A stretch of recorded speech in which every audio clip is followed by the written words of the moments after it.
One day years ago while I was working for the ABC, I was walking up to the counter from the freezers. Leaning casually on the counter facing me was a man who nonchalantly commented that the frozen food wasn't vegan. And I simply commented the food was vegetarian, but that the vegan food was marked. Then he simply shook his pious head in disgust as if to let me know how superior he was to those who were not like him. I could have called him out on it, but I didn't. Far too often I've met people like this man whose display of piety suggests that God speaks directly to them and not to the rest of us less spiritual rejects. Jesus faced the same problem when he was here. Luke 18 tells the parable where Jesus does call out the self-righteous. Luke writes, now he also told this parable to some people who trusted in themselves that they were righteous and viewed others with contempt. Two men went up into the temple to pray, one a Pharisee, the other a tax collector.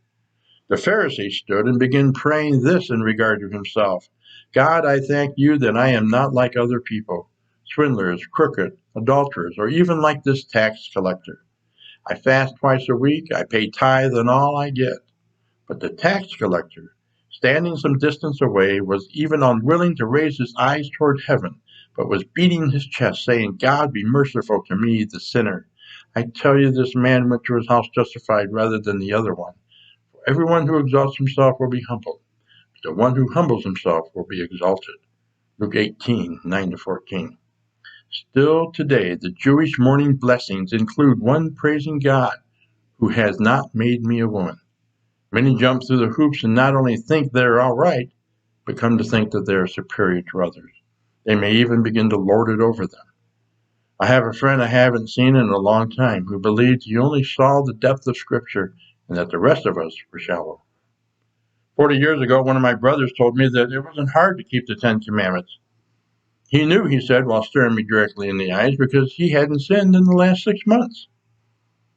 We must remember that we are sinners, saved by grace.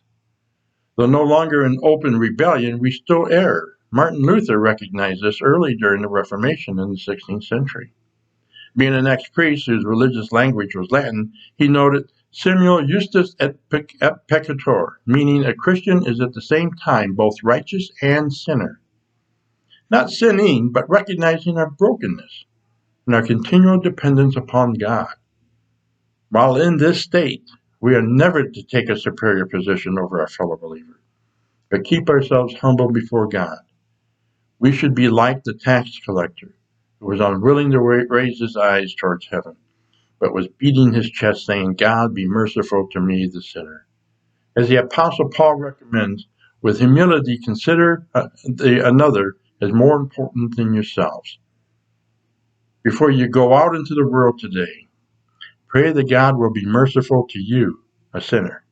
Then go forth armored with God's Spirit in order to be a blessing to others. Blessings.